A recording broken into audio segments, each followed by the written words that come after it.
Assalamu alaikum, dear students. Welcome to Teaching Grammar Rocks. Dear students, आज हम future perfect tense के active voice को passive voice में change करने का तरीका सीखेंगे. So dear students, let's start our lesson. सबसे पहले फ्यूचर परफेक्ट टेंस के जो सिंपल सेंटेंसेस हैं उसके एक्टिव वॉइस का स्ट्रक्चर हम देखेंगे कि एक्टिव वॉइस का सेंटेंस हमारे पास किस तरह होगा.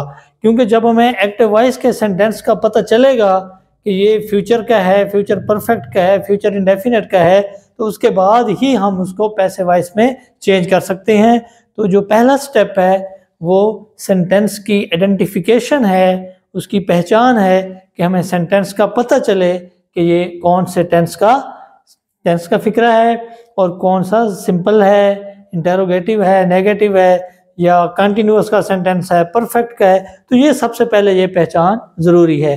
इसलिए फ्यूचर परफेक्ट टेंस के जो सिंपल सेंटेंसेस होंगे उनका जो एक्टिव वॉइस का स्ट्रक्चर हमारे पास होगा, सबसे पहले हमारे पास क्या होगा? सब्जेक्ट. सब्जेक्ट के बाद विल या शेल, और विल और शेल के बाद हमने क्या लगाना है? हैव. विल हैव या शेल हैव, ये हमारे पास एक्टिव वॉइस के अंदर मौजूद होगा. उसके साथ वर्ब, और वर्ब की कौन सी फॉर्म होगी? Third form. यानी चाहे वो प्रेजेंट परफेक्ट हो, पास्ट परफेक्ट हो या फ्यूचर परफेक्ट, वर्ब की थर्ड फॉर्म ही यहाँ पे यूज होगी. और उसके बाद हमारे पास होगा ऑब्जेक्ट. तो ये हमारे पास सिंपल सेंटेंस होगा फ्यूचर परफेक्ट का.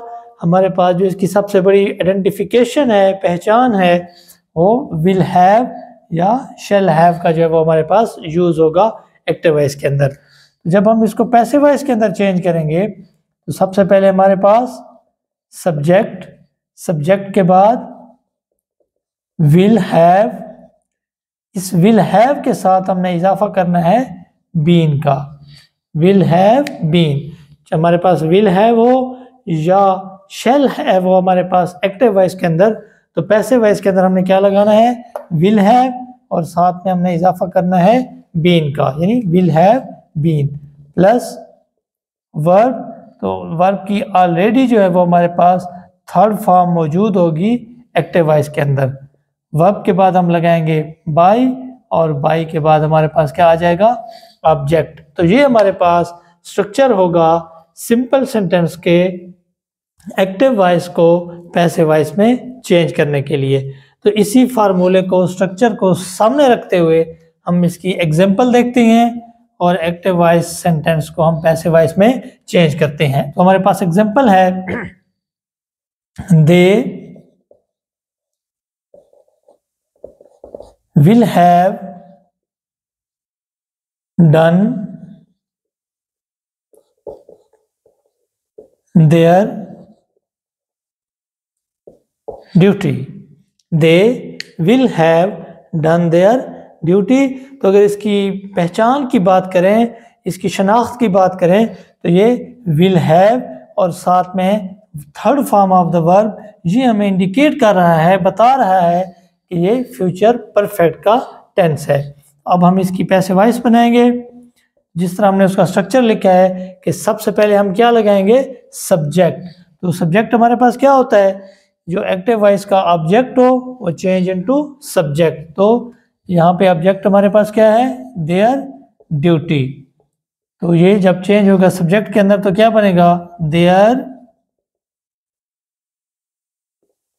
ड्यूटी. ये हमारे पास क्या बन गया? सब्जेक्ट. अब सब्जेक्ट के बाद विल हैव बीन, तो हम यहाँ पे इजाफा करेंगे विल हैव, उसके साथ बीन, विल हैव बीन. उसके बाद वर्ब. तो एक्टिव वॉइस के अंदर ऑलरेडी जो है वो वर्ब की थर्ड फॉर्म यूज हुई है, तो हमारे पास यहाँ पे वर्ब कौन सी है? डन. यानी इसकी फर्स्ट फॉर्म डू, फिर डिड, और डन इसकी थर्ड फॉर्म डन, फिर बाय का इजाफा, और एंड पे हमारे पास क्या होगा? ऑब्जेक्ट. तो सब्जेक्ट हमारे पास क्या है एक्टिव वॉइस के अंदर? दे. तो पैसिव वॉइस के अंदर ये क्या बनेगा? देम. तो कंप्लीट सेंटेंस हमारे पास क्या होगा? Their duty will have been done by them. एक और एग्जांपल इसकी देख लेते हैं।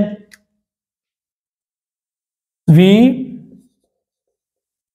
शैल हैव caught the thief। तो ये हमारे पास एक्टिव वॉइस का सेंटेंस है फ्यूचर परफेक्ट टेंस का। शैल हैव और वर्ब की थर्ड फॉर्म जो है ये हमें बता रहे हैं कि ये फ्यूचर परफेक्ट टेंस है और उसका सिंपल सेंटेंस है। तो ये हमारे पास एक्टिव वॉइस का स्ट्रक्चर है। अब हम इसको चेंज करेंगे पैसिव वॉइस के अंदर। तो उसी तरह सबसे पहले हमें क्या लगाना है, सब्जेक्ट। तो जो एक्टिव वॉइस का ऑब्जेक्ट होगा ये क्या बनेगा, सब्जेक्ट। द थीफ, स्ट्रक्चर को देखते हैं, विल हैव बीन, सब्जेक्ट के बाद will have been. The thief will have been, उसके बाद वर्ब, वर्ब की कौन सी फॉर्म, थर्ड फॉर्म। तो हमने यहाँ पे देखा है कि एक्टिव वॉइस के अंदर पहले ही वर्ब की थर्ड फॉर्म मौजूद है। तो हमारे पास यहाँ पे वर्ब क्या है, काट, यानी इसकी first form catch, second form काट और थर्ड फॉर्म भी काट। विल हैव बीन काट, फिर बाई का इजाफा होगा और एंड पे ऑब्जेक्ट। तो हमारे पास यहाँ पे सब्जेक्ट क्या है, वी, तो जो ऑब्जेक्टिव हालत इसकी क्या बनेगी, अस। तो सेंटेंस क्या बनेगा हमारे पास, the thief will have been caught by us। तो डियर स्टूडेंट्स ये सिंपल सा इसका स्ट्रक्चर है। विल हैव ऑलरेडी हमारे पास मौजूद होगा एक्टिव वॉइस के अंदर, तो हमने इसके साथ किस चीज़ का इजाफा करना है, बीन का इजाफा करना है। इसकी तरतीब को, ऑर्डर को हमने जो है वो जहन में रखना है कि इसका स्ट्रक्चर जो है वो हमारे पास किस तरह होगा। तो ईजिली हम एक्टिव वॉइस को पैसिव वॉइस के अंदर चेंज कर सकते हैं। Thank you.